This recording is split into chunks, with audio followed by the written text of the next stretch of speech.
ಮಾಜಿ ಶಾಸಕರು ಆದಂಥ ಶ್ರೀಯುತ ಚಂದ್ರಕಾಂತ್ ಬೆಲ್ಲದವರು ವಹಿಸ್ಕೊಂಡಿದ್ದಾರೆ. ಅವರು ವೇದಿಕೆಯನ್ನು ಅಲಂಕರಿಸಬೇಕು ಅಂತ ಕೇಳ್ಕೊಳ್ತೇನೆ. ಹಾಗೆಯೇ ಈ ಕಾರ್ಯಕ್ರಮದ ಉದ್ಘಾಟಕರಾಗಿ ಪಶುಸಂಗೋಪನಾ ಮತ್ತು ಪಶುವೈದ್ಯ ಸೇವಾ ಇಲಾಖೆಯ ನಿರ್ದೇಶಕರಾದಂಥ ಡಾಕ್ಟರ್ ಮಂಜುನಾಥ್ ಪಾಳೇಗಾರ್ ಅವರು ಬಂದಿದ್ದಾರೆ. ಅವರು ಸಹ ವೇದಿಕೆಗೆ ಬರಬೇಕು ಅಂತ ಕೇಳ್ಕೊಳ್ತೇನೆ. ಹಾಗೆಯೇ ನಮ್ಮ ಕನ್ನಡ ಪಶುವೈದ್ಯ ಸಾಹಿತ್ಯ ಪರಿಷತ್ತಿನ ಅಧ್ಯಕ್ಷರಾದಂಥ ಡಾಕ್ಟರ್ ಎಸ್ ಬಿ ರವಿಕುಮಾರ್ ಅವರು ಈ ಕಾರ್ಯಕ್ರಮದ ಮುಖ್ಯ ಅತಿಥಿಗಳಾಗಿದ್ದಾರೆ. ಅವರು ಸಹ ವೇದಿಕೆಗೆ ಬರಬೇಕು ಅಂತ ಕೇಳ್ಕೊಳ್ತೇನೆ. ಧಾರವಾಡ ಜಿಲ್ಲೆಯ ಪಶುಸಂಗೋಪನಾ ಇಲಾಖೆಯ ಉಪನಿರ್ದೇಶಕರಾದ ಡಾಕ್ಟರ್ ರವಿ ಸಾಯೋ ಕರುಣಾನಿಧೆ ಕಾಯೋ ಕರುಣಾನಿಧೆ ಖಗವರ ಗಮನ ಖಗವರ ಗಮನ ಖಗವರ ಗಮನ ಖಗವರ ಗಮನ ಖಗವರ ಗಮನ ಕಾಯೋ ಕರುಣಾನಿಧೆ ಕಾಯೋ ಕರುಣಾನಿಧೆ ಖಗವರ ಗಮನ ಘೋರ ಸಂಸಾರದಿ ನಾ ಪರಿನೊಂದೆ ಘೋರ ಸಂಸಾರದಿ ನಾ ಪರಿನೊಂದೆ ವಾರಿ ಭವ ಭಯ ವಾರಿ ಭವ ಭಯ ವಾರಿ ಭವ ಭಯ ಅಗಕುಲ ಶಮನ ವಾರಿ ಭವ ಭಯ ಅಗಕುಲ ಶಮನ ಕಾಯೋ ಕರುಣಾನಿಧೆ ಕಾಯೋ ಕರುಣಾನಿಧೆ ಖಗವರ ಗಮನ ಜ್ಞಾನ ಧ್ಯಾನದ ನಿಜ ಸಾಧನವರಿಯೇ ಜ್ಞಾನ ಧ್ಯಾನದ ನಿಜ ಸಾಧನವರಿಯೇ ನೀನೆ ಗತಿಯೆಂದು ನೀನೆ ಗತಿಯೆಂದು ನೀನೆ ಗತಿಯೆಂದು ಮಾಡುವೆ ನಮನ ಕಾಯೋ ಕರುಣಾನಿಧೆ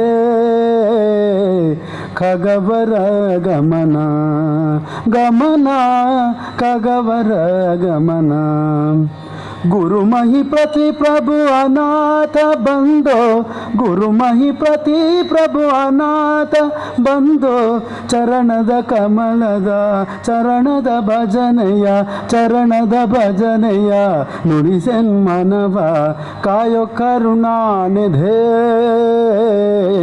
ಕಾಯೋ ಕರುಣಾನಿಧೆ ಖಗವರ ಗಮನ ಖಗವರ ಗಮನ ಖಗವರ ಗಮನ ಖಗವರ ಗಮನ ಖಗವರ ಗಮನ ಕಾಯೋ ಕರುಣಾನಿಧೆ ಕಾಯೋ ಕರುಣಾನಿಧೆ ಕರುಣಾನಿಧೆ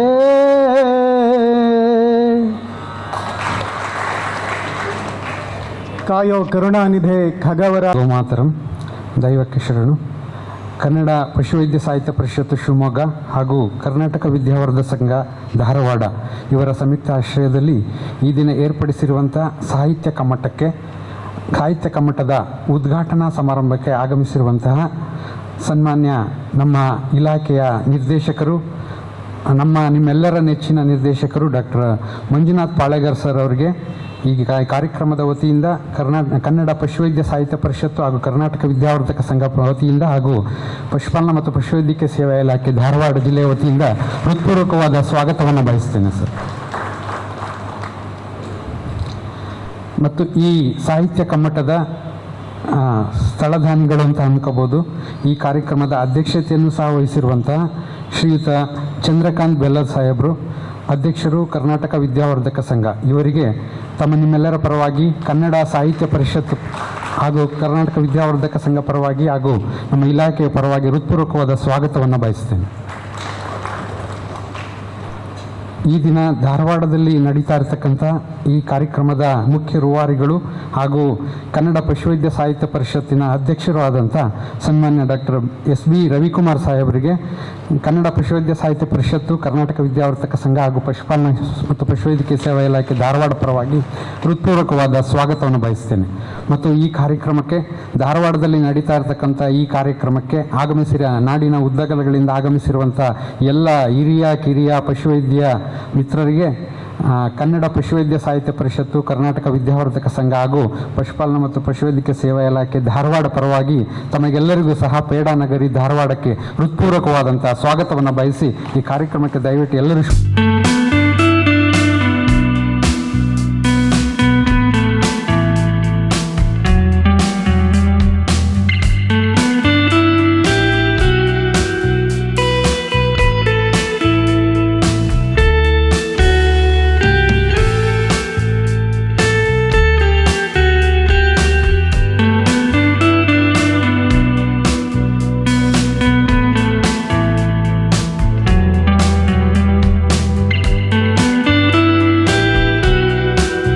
ಭಾಷಣವನ್ನು ಮಾಡಬೇಕು ಅಂತೇಳಿ ನಿರ್ದೇಶಕರು ಪಶುಪಾಲನಾ ಮತ್ತು ಪಶುವೈದ್ಯ ಸೇವಾ ಇಲಾಖೆ ಡಾಕ್ಟರ್ ಮಂಜುನಾಥ್ ಪಾಳೆಗಾರ್ ಇವರನ್ನು ಕೋರ್ಕೊಳ್ತಾ ಇದ್ದೇನೆ.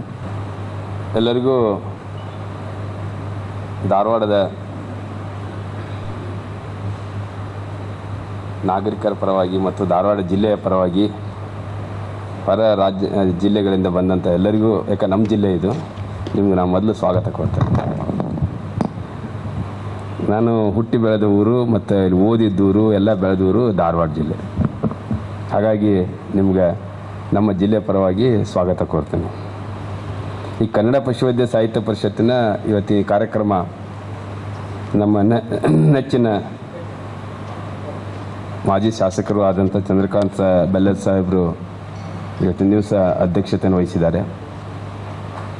ಅವರು ಕೂಡ ಮೊದಲಿಂದನೂ ಸಾಹಿತ್ಯದಲ್ಲಿ ಸಾಕಷ್ಟು ಆಸಕ್ತಿ ಉಳ್ಳವರು ಮತ್ತು ಸಾಕಷ್ಟು ಕಾರ್ಯಕ್ರಮಗಳನ್ನು ಇಲ್ಲಿ ನಾವು ಅವರು ನಡೆಸಿಕೊಟ್ಟಾಗ ನೋಡಿದ್ದೀವಿ. ಅವರು ಇವತ್ತು ನಮ್ಮದು ಕಾರ್ಯಕ್ರಮಕ್ಕೆ ಅಧ್ಯಕ್ಷತೆಯನ್ನು ವಹಿಸ್ಕೊಂಡು ಬಂದಿದ್ದಾರೆ. ಅದು ಭಾಳ ತುಂಬ ಸಂತೋಷದ ವಿಷಯ. ಅದೇ ರೀತಿಯಾಗಿ ನಮ್ಮ ಸಾಹಿತ್ಯ ಪರಿಷತ್ತಿನ ಅಧ್ಯಕ್ಷರಾದಂಥ ರವಿಕುಮಾರ್ ಅವರು ಕೂಡ ಭಾಳಷ್ಟು ದಿನಗಳ ಮೊದಲೇ ನಮಗೆ ಪತ್ರ ಬರೆದು ನೀವು ಭಾಗವಹಿಸಬೇಕು ಮತ್ತು ನಿಮ್ಮ ಪಶುವೈದ್ಯರು ಎಲ್ಲರೂ ಬರಬೇಕು ಅಂತ ಹೇಳಿದರು. ಅದೇ ರೀತಿಯಾಗಿ ನಾವೆಲ್ಲರಿಗೂ ಕರೆ ಕೊಟ್ಟಿದ್ದೀವಿ. ನಮ್ಮಷ್ಟು ಜನ ಇನ್ನೂ ಅಷ್ಟೊಂದು ಬಂದಿಲ್ಲ ಮೋಸ್ಟ್ಲಿ ಇನ್ನೂ, ಯಾಕಂದರೆ ಎಲ್ಲರೂ ನಮ್ಮದು 10 ಗಂಟೆ ಅಂದರೆ 12 ಗಂಟೆಗೆ ಸ್ಟಾರ್ಟ್ ಆಗುತ್ತೆ ಅಂತ ತಿಳ್ಕೊತಾರೆ. ಆದರೆ 10 ಗಂಟೆಗೆ ಕರೆಕ್ಟಾಗಿ ಸ್ಟಾರ್ಟ್ ಆಗಿದ್ದು ಒಂದು ಹೆಮ್ಮೆಯ ವಿಷಯ. ಅದಕ್ಕೆ ಕರೆಕ್ಟ್ ಟೈಮ್ಗೆ ತಮ್ಮ ಕಾರ್ಯಕ್ರಮವನ್ನು ಪ್ರಾರಂಭಿಸಿದ ನಮ್ಮ ರವಿಕುಮಾರಿಗೂ ಕೂಡ ನಾನು ನನ್ನ ಒಂದು ಶುಭಾಶಯ ಕೊಡ್ತೇನೆ. ಆ್ಯಕ್ಚುಲಿ ಧಾರವಾಡ ಜಿಲ್ಲೆ ಅಂತಂದರೆ ಧಾರವಾಡದಲ್ಲಿ ಇರ್ತಕ್ಕಂಥ ಕನ್ನಡ, ನೀವು ಬೇರೆ ಬೇರೆ ಭಾಗದಿಂದ ಬಂದಂಥ ಇರೋದ್ರಿ, ನಿಮ್ಮ ಕನ್ನಡ ನಮ್ಮ ಕನ್ನಡ ಭಾಳ ವ್ಯತ್ಯಾಸ ಆಗತ್ತೆ. ಕೆಲವೊಂದು ಈಗ ಕನ್ನಡ ಯಾವ ಥರ ಇದೆ ಅಂದರೆ, ಬೀದರ್ನಿಂದ ಸ್ಟಾರ್ಟ್ ಆಯ್ತಂದರೆ ಮೈಸೂರು ತನಕನೂ ಕನ್ನಡ ವ್ಯತ್ಯಾಸ ಹಾಕ್ಕೊಂತನೇ ಹೋಗ್ತದೆ. ನಾವು ಆಡೋ ಭಾಷೆ, ನೀವು ಆಡೋ ಭಾಷೆ, ಕೆಲವೊಂದು ವರ್ಡ್ಸು ಸತೆ ಅರ್ಥ ಆಗೋದಿಲ್ಲ. ಈ ಸಾಹಿತ್ಯ ಅನ್ನೋದು ಹೆಂಗಾಗಿದೆ ಅಂತಂದರೆ, ಪ್ರತಿಯೊಂದೂ ನಾವು ಇವತ್ತಿನ ದಿವಸ ಏನಾಗಿದೆ ಅಂದರೆ ಕೆಲವೊಂದು ಇಂಗ್ಲೀಷ್ ಮಯ ಆಗಿ ನಮ್ಮ ಕನ್ನಡದ ಒಂದು ಪಶುವೈದ್ಯಕೀಯ ಇದರಲ್ಲಿ ನಾವು ಕಳ್ಕೊಳ್ತಾ ಇದ್ದೇವೆ. ಅಂಥದ್ರಲ್ಲಿ ಈ ಒಂದು ಪಶುವೈದ್ಯ ಸಾಹಿತ್ಯ ಪರಿಷತ್ ಅಂತ ಪ್ರಾರಂಭ ಮಾಡಿ ನಮ್ಮ ರಘುರಾಮಗೌಡರು ಹಿಂದಿದ್ದಾಗ ಮತ್ತು ಅದಕ್ಕೆ ಬೆನ್ನೆಲುಬಾಗಿನಂತ ನಮ್ಮ ಶ್ರೀನಿವಾಸ ರೆಡ್ಡಿ ಸಾಹೇಬರು ಇದ್ದರು. ಅವರು ಕೂಡ ಭಾಳ ಆಸಕ್ತಿ ವಹಿಸಿ ಆವಾಗ ನಾವು ನೋಡ್ತಾ ಇದ್ವಿ. 2009-10ರಲ್ಲಿ ಅವರೆಲ್ಲ ಮಾಡ್ತಾಯಿದ್ರು. ಒಂದು ಸಲ 2 ಸಲ ನಾನು ಶಿವಮೊಗ್ಗದಲ್ಲಿ ಅಟೆಂಡ್ ಮಾಡಿದ್ದೆ. ನಾಗರಾಜ್ ಮಡಿಲವರು ಅವರು ಮೆಂಬರ್ಶಿಪ್ ಮಾಡಿಸಿದ್ರು. ರಮಾನಂದ್ ಇದ್ದರು. ಯಾಕಂದ್ರೆ ನಮ್ಮ ಅವಾಗೆಲ್ಲ ಹೆಡ್ ಆಫೀಸಲ್ಲಿ ರಮಾನಂದರು ಇದ್ಕೊಂಡು ಇದನ್ನು ನಡೆಸ್ಕೊಡ್ತಾಯಿದ್ರು. ಆ ಟೈಮಲ್ಲಿ ನಾನು ಇದಕ್ಕೆ ಜಾಸ್ತಿ ಅವಾಗ ಪರಿಚಯ ಬಂದೆ. ಇದು ಕನ್ನಡ ಪಶುವೈದ್ಯ ಸಾಹಿತ್ಯ ಯಾಕಿರ್ಬೇಕು ಅಂದರೆ, ಇದು ಈಗ ಏನಾಗಿದೆ ಅಂದರೆ, ನೀವು ಮೈಸೂರು ಕಡೆಯವರು ನಮ್ಮ ಬೆಳಗಾವಿ ಕಡೆಯೋ ಅಥವಾ ಬೀದರ್ ಕಡೆಗೋ ಎಲ್ಲ ಪೋಸ್ಟಿಂಗ್ ಆಯ್ತು ಅಂತಂದರೆ ಎಷ್ಟೊಂದು ತೊಂದರೆ ಆಗುತ್ತೆ ಅಂತಂದರೆ, ನೀವೆಲ್ಲ ಏನಂತ ಹೇಳ್ತೀರಿ, ಬೆದೆ ಬಂದಿದೆ ಅಂತ ಹೇಳ್ತಾರೆ ಕೆಲವೊಂದು ವರ್ಡ್ಸ್.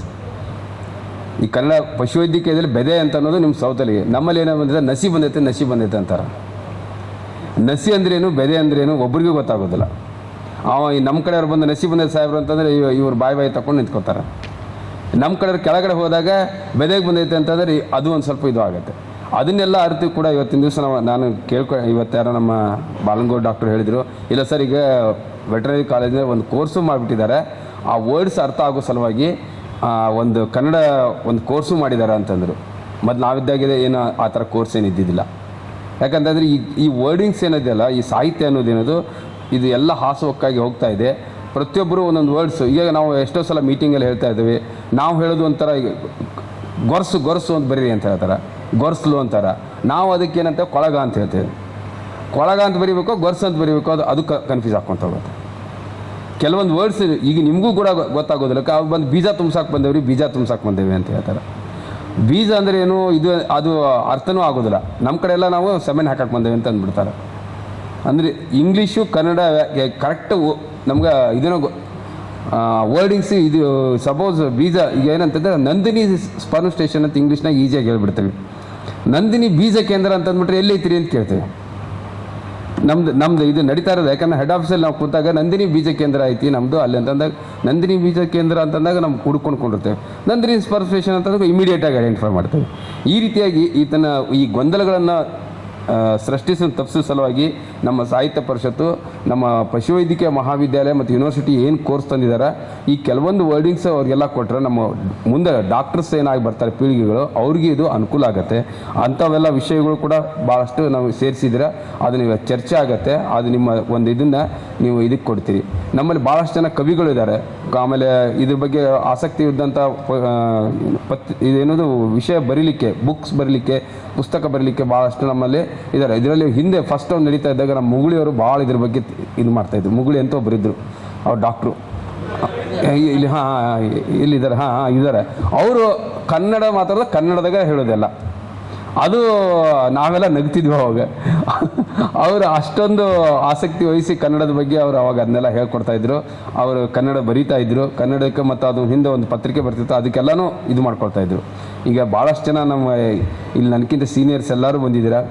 ಈ ಧಾರವಾಡದಲ್ಲಿ ದೂರದ ಬಿಜಾಪುರದಿಂದ ನಮ್ಮ ಜಾಗೀರ್ದಾರ್ ಬಂದಿದ್ದಾರೆ, ನಮ್ಮ ಕುಲಕರ್ಣಿ ಅವರು ಲೋಕಲ್ ಇದ್ದಾರೆ, ಅವರು ಹಿರಿಯರು ಎಲ್ಲರನ್ನೂ ನೋಡ್ಕೊಳ್ತಾರೆ ಅಂತೇಳಿ ನಾನು ಇದು ಮಾಡ್ಕೊಂಡಿದ್ದೀನಿ. ಎಲ್ಲರೂ ಧಾರವಾಡದಲ್ಲಿ ಬಂದಿದ್ದೀರಾ. ಧಾರವಾಡ ಒಂದು ಗಂಡು ಮೆಟ್ಟಿನ ಸ್ಥಳ ಇದು. ಕನ್ನಡಕ್ಕೆ ನಿಮ್ಮ ಮೈಸೂರು, ಬೆಂಗಳೂರು ಎಲ್ಲದಕ್ಕಿಂತನೂ ಧಾರವಾಡ ಕನ್ನಡ ಶ್ರೇಷ್ಠ ಆಗಿದೆ.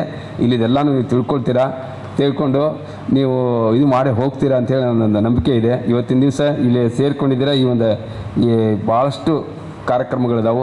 ಜಾಸ್ತಿ ನನ್ನ ಸಮಯ ತಗೊಳ್ಳೋದಿಲ್ಲ, ಯಾಕಂದ್ರೆ ನಾನು ಅಷ್ಟೊಂದು ನಿಮ್ಮಷ್ಟು ಪಾಂಡಿತ್ಯ ನನ್ನ ಹತ್ರ ಇಲ್ಲ. ಯಾಕಂದರೆ ಏನು ಸಾಧ್ಯ ಅದಾವೆ ಅಷ್ಟು ನಾವು ಅಲ್ಲಿ ಹೆಚ್ಚು ನಾವು ಫೈಲಲ್ಲಿ ಬರೀಬೇಕಾದ್ರೆ ನಮ್ಗೆ ಭಾಳ ಕಷ್ಟ.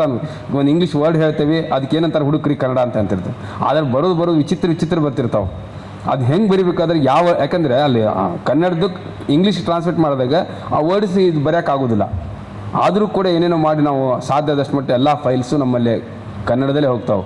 ನಾವು ಮಾತ್ರ ಕನ್ನಡದಲ್ಲೇ ಜಾಸ್ತಿ ಇದು ಮಾಡ್ತಿರ್ತೇವೆ. ವ್ಯವಹರಿಸೋದು ಕೂಡ ಕನ್ನಡದಲ್ಲಿ. ಯಾಕಂದರೆ ನಾವು ಹುಟ್ಟು ಬೆಳೆದು ನಾವು ಕನ್ನಡ ಫಸ್ಟ್ ಸ್ಟ್ಯಾಂಡರ್ಡಿಂದ 10th ಸ್ಟ್ಯಾಂಡರ್ಡ್ವರೆಗೂ ನಾವು ಕನ್ನಡದಲ್ಲೇ ಬಂದಿದ್ದೇವೆ. ಕನ್ನಡನೇ ಜಾಸ್ತಿ ಓದಿದ್ವಿ. ಆಮೇಲೆ ಅದು ಹೇಳ್ತೀನಿ, ನಾವು SLC ಎಕ್ಸಾಮ್ ಬರೀಬೇಕಾದ್ರೆ SLC ಪೇಪರ್ಸ್ ಇದಕ್ಕೆ ಹೋಗ್ತಿದ್ದು, ಎಲ್ಲಿಗೆ ಬೆಂಗಳೂರಿಗೆಲ್ಲ ಹೋಗ್ತಿದ್ದು. ಅವ್ರು ಹೇಳ್ತಿದ್ರು, ಅಲ್ಲೇ ಹುಡುಗರು ನೀವು ನಿಮ್ಮ ಕನ್ನಡ ಬರೆದ್ಬಿಟ್ರೆ ಅಂದ್ರೆ ಆ ಮೈಸೂರು ಕನ್ನಡ ಮಗ ಯಾರೋ ವ್ಯಾಲ್ಯೂಷನ್ ಬಂದ್ರೆ ಅವ್ಗೆ ಅರ್ಥ ಆಗೋದಿಲ್ಲ, ಒಂದು ಸ್ವಲ್ಪ ತಿಳಿದು ಬರೀರಿ ಅಂತಿದ್ರು ನಮ್ಮ ಮಾಸ್ತರ್, ನಮ್ಮ ಸರ್. ನಮ್ಗೆ ಆ ವರ್ಡ್ಸ್ ಬರ್ತಿದ್ದೆ ಮೈಸೂರು ಕಡೆದು. ನಾವು ನಮ್ಮ ಅಕ್ಷರನ ಬರಿತಿದ್ವಿ, ನಮ್ಮ ಇದನ್ನ ಹಾಕ್ತಿದ್ವಿ. ನಾನು ಹೇಳಿದ ಎಕ್ಸಾಂಪಲ್, ಈಗ ಗಂಗೆ ದೊಗಲು ಅಂತ ಹೇಳ್ತೀವಿ. ಗಂಗೆ ದೊಗಲು ಎಲ್ಲಿದೆ ಅಂತ ಯಾರು ಹುಡುಕಕ್ಕೆ ಹೋಗ್ತಾರೆ.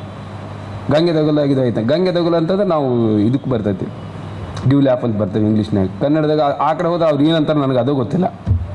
ಇಣಿ ಅಂತ ಹೇಳ್ತೇವೆ, ಇಣಿ, ಗಂಗೆ ದೊಗಲು. ಆಮೇಲೆ ಕೆಲವು ಕಡೆ ಏನು ಹೇಳ್ತಾರೆ, ಮಲಾಷ್ಟ ಆಡಕತ್ತೈತಿ. ಒಂದ್ಸಲ ಏನಾಗಿದೆ ಅಂತಂದ್ರೆ ಆಸ್ಪತ್ರೆಯಲ್ಲಿ ಬಂದ ಮಲಾಷ್ಟ ಆಡಕತ್ತೈತೆ ಅಂದ್ರೆ, ಮಲಾಷ್ಟ ಅಂದ್ರೆ ಏನಂತ ಗೊತ್ತೇ ಇಲ್ಲ. ನಾವು ಈ ಕಡೆ ಮಾಸ ಅಂತ ಹೇಳ್ತೀವಿ, ಆ ಕಡೆ ಸತ್ಯ ಅಂತ ಹೇಳ್ತಾರೆ. ಸೇಮ್ ಇದು ಏನು ಆರೋಪಿ ಆದ ಕೇಸ್ನಾಗ ಸತ್ಯ ಉಳ್ಕೊಂಡೈತೆ ಅಂತ ಅವ್ರು ಹೇಳ್ತಾರೆ, ನಾವು ಮಾಸ ಉಳ್ಕೊಂಡೈತಿ ಅಂತ ಹೇಳ್ತೀವಿ. ಮಲಾಷ್ಟ ಅಂತಂದ್ರೆ ಇದು ಕೊಳೆ ಅಂತ ಬರ್ತೇವೆ, ನೀವು ಹೇಳ್ತೀರಿ. ಈ ಥರ ವರ್ಡ್ಸು ಒಂದೊಂದು ಕಡೆ ಬೇರೆ ಬೇರೆ ಅದಾವು, ಸಾಕಷ್ಟು ಇದು ಅದಾವು. ಅವನ್ನೆಲ್ಲನೂ ಒಂದು ಇದು ಕೊಟ್ಟರೆ ನಮ್ಮ ಪಶುವೈದ್ಯಕೀಯ ನಾನು ಹೇಳ್ತಾ ಇದ್ದೇನೆ, ನಾನು ಬೇರೆ ಸಾಹಿತ್ಯ ಬಗ್ಗೆ ನಾನು ಹೇಳ್ತಾ ಇಲ್ಲ. ನಮ್ಮ ಪಶುವೈದ್ಯಕೀಯ ಅನುಕೂಲ ಆಗುವಂಥ ವರ್ಡಿಂಗ್ಸ್ ಕೊಟ್ಟರೆ ನಾವು ನಾಳೆ ಏನಾದರೂ ಒಂದು ಇದು ಮಾಡಬೇಕಾದ್ರೆ, ಒಂದು ಕಾರ್ಯಕ್ರಮ ಮಾಡಬೇಕಾದ್ರೆ ಇವೆಲ್ಲ ಅನುಕೂಲ ಆಗ್ತವೆ. ಅದನ್ನೆಲ್ಲ ಒಂದು ಇದನ್ನು ತೋಳ್ತೀರಾ ಅಂತ ವರ್ಡಿಂಗ್ಸ್ ಬೇರೆ ಬೇರೆ ಕಡೆ ಏನೇನು ಅದಾವೆ ಅದನ್ನು ನೋಡಿ ಅದನ್ನು ಮಾಡ್ತೀರಾ ಅಂತ ಹೇಳಿ ನಾನು ಒಂದೆರಡು ಮಾತುಗಳು ನಾನು ಮುಗಿಸ್ತೀನಿ.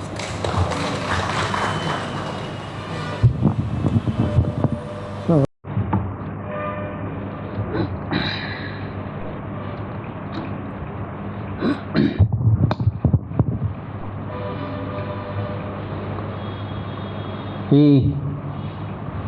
ಕಾರ್ಯಕ್ರಮದ ಅಧ್ಯಕ್ಷರಾದಂಥ ಶ್ರೀ ಚಂದ್ರಕಾಂತ್ ಬೆಲ್ಲದರವರೇ, ಕಾರ್ಯಕ್ರಮವನ್ನು ಉದ್ಘಾಟಿಸಿದಂಥ ನಿರ್ದೇಶಕರು ಪಶುಪಾಲನಾ ಇಲಾಖೆ ಕರ್ನಾಟಕ ಆದಂಥ ಡಾಕ್ಟರ್ ಮಂಜುನಾಥ್ ಪಾಳೆಗಾರ್ ಅವರೇ, ಹಾಗೂ ಎಲ್ಲ ಆತ್ಮೀಯ ಬಂಧುಗಳೇ, ಕನ್ನಡ ಸಾಹಿತ್ಯ ಪರಿಷತ್, ಕನ್ನಡ ಪಶುವೈದ್ಯ ಸಾಹಿತ್ಯ ಪರಿಷತ್ತು ಅಂದ ತಕ್ಷಣ ಕನ್ನಡ ಪಶುವೈದ್ಯ ಸಾಹಿತ್ಯ. ಪಶುವೈದ್ಯ ಸಾಹಿತ್ಯ ಎತ್ತಣಿಂದೆತ್ತಣ ಸಂಬಂಧವಯ್ಯ ಅಂತ ಕೇಳೋರೆ ಬಹಳ ಜನ. ಯಾಕೆಂದರೆ ಪಶುಪಾಲನಾ ಇಲಾಖೆಯಲ್ಲಿ ಅಥವಾ ಪಶುವೈದ್ಯರು ಸಾಹಿತ್ಯ ರಚಿಸಿದ್ದು ಬಹಳ ಕಡಿಮೆನೇ. ಹಾಗೆ ನೋಡ್ತಾ ಹೋದರೆ ನಾವು ಅನೇಕ ವೈದ್ಯ ಸಾಹಿತಿಗಳನ್ನು ಕಾಣ್ತೇವೆ.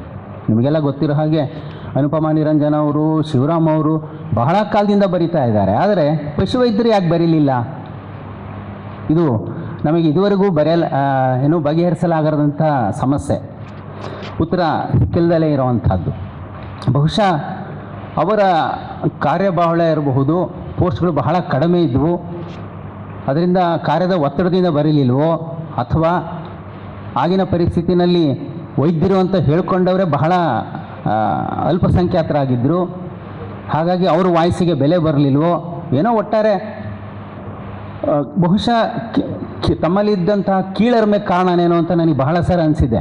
ನನಗೆ ಗೊತ್ತಿಲ್ಲ ಅದು ನಿಜವೋ ಸುಳ್ಳೋ ಗೊತ್ತಿಲ್ಲ. ಒಟ್ಟಾರೆ ಪಶುವೈದ್ಯರ ಸಾಹಿತ್ಯ ರಚನೆ ಮಾಡಿದ್ದು ಬಹಳನೇ ಕಡಿಮೆ. ಹಾಗಂತ ಸಾಹಿತ್ಯ ರಚನೆ ಮಾಡುವಂಥ ಕೆಪಾಸಿಟಿ ಇಲ್ವಾ ಅಂದರೆ ಇದೆ, ಅದನ್ನು ಮುಂದೆ ನೋಡೋಣ. ಸಾಕಷ್ಟಿದೆ, ಆದರೆ ಮಾಡಲಿಲ್ಲ, ಕೀಳರಿಮೆಯಿಂದ ಬಳಲ್ತಾ ಇದ್ದರು ಅಂತ. ಬಹುಶಃ 1980ನೇ ಇಸ್ವಿ ಅಷ್ಟೊತ್ತಿಗೆ ನಾವೆಲ್ಲ ವೆಟರ್ನರಿ ಕಾಲೇಜಿಂದ ಜಸ್ಟ್ ಹೊರಗಡೆ ಬಂದಾಗ ಆವಾಗ ಕೆಲವು ಪಶುವೈದ್ಯರು ಲೇಖನಗಳನ್ನು ಬರೆಯೋಕ್ಕೆ ಶುರು ಮಾಡಿದ್ರು. ನನಗೆ ಇವತ್ತಿಗೂ ಜ್ಞಾಪಕ ಆಗುವಂಥದ್ದು ಅಂದರೆ ಡಾಕ್ಟರ್ ಎಂ ಸತ್ಯನಾರಾಯಣ ರಾವ್ ಅಂತೇಳಿ ನಮಗೆ ಮೈಕ್ರೋಬಯಾಲಜಿ ಪ್ರೊಫೆಸರ್ ಇದ್ದರು, ಅಸಿಸ್ಟೆಂಟ್ ಪ್ರೊಫೆಸರ್ ಇದ್ದರು.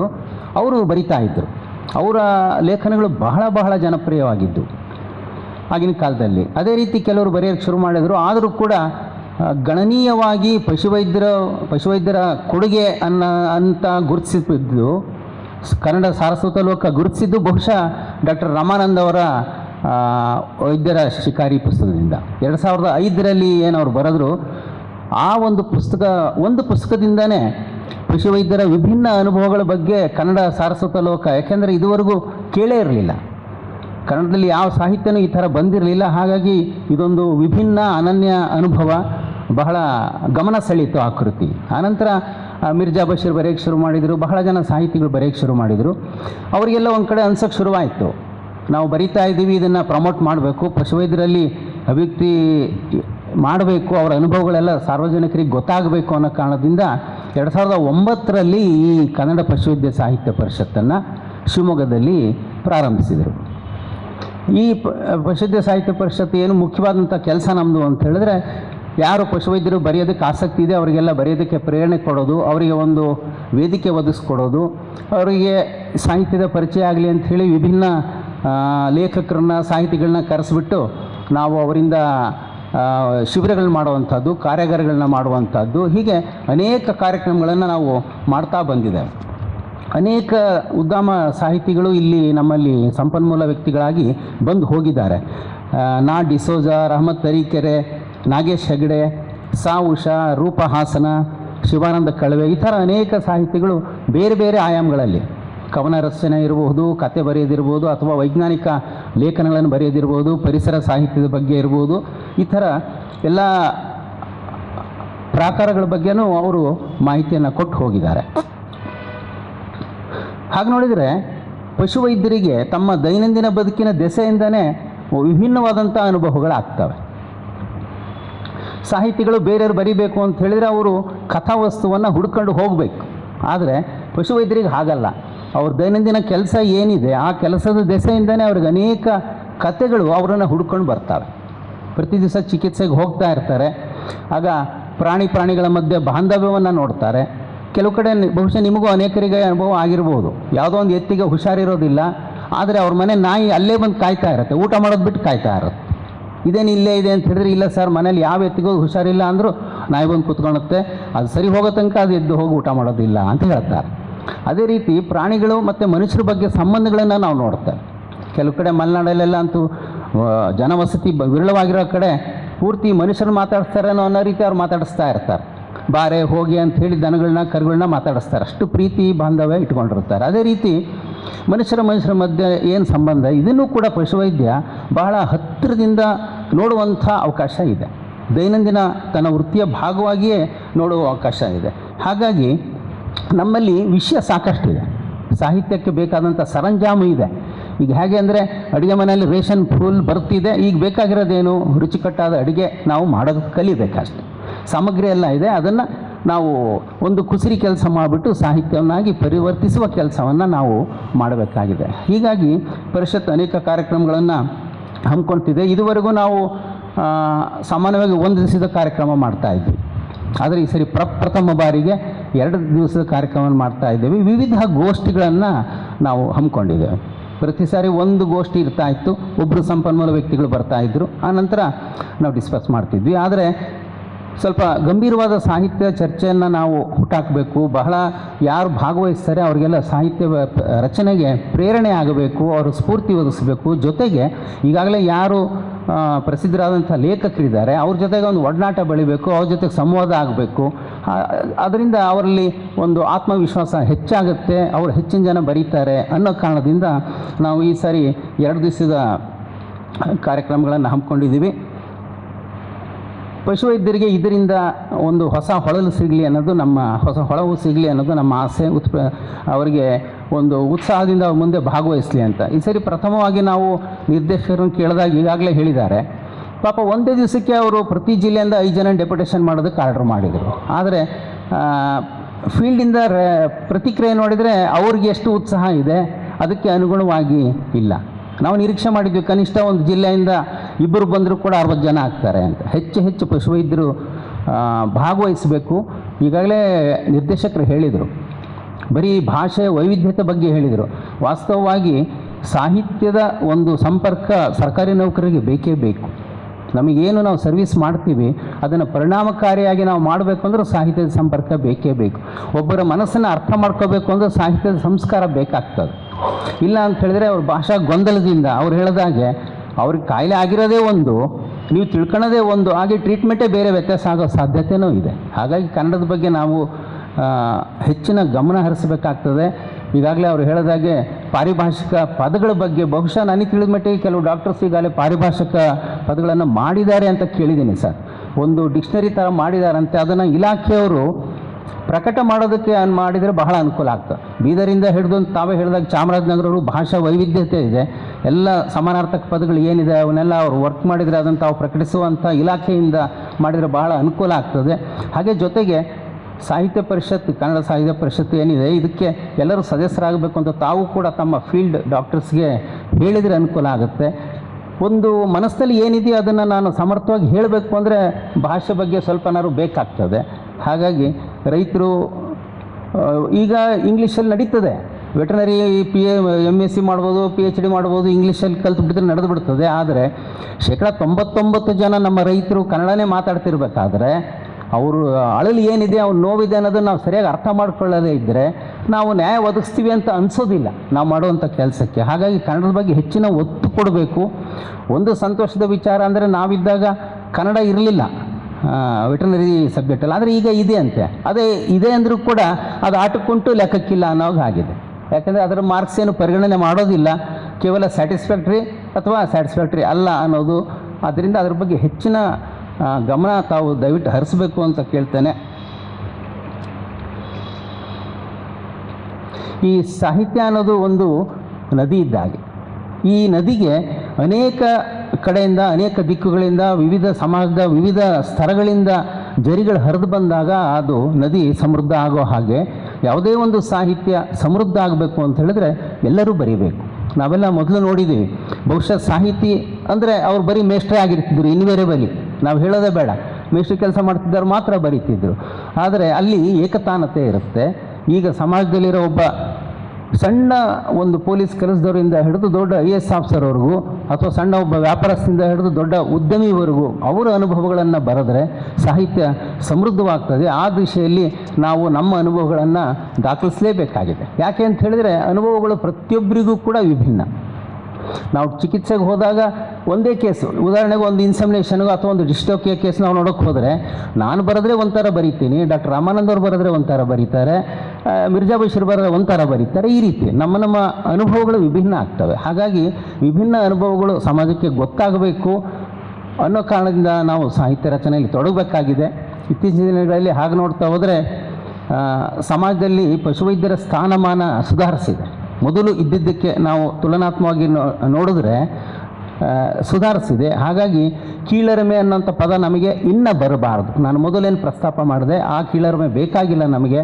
ನಮ್ಮ ಅನುಭವಗಳು ಬೇರೆ ಯಾರಿಗೂ ಆಗೋದಿಲ್ಲ.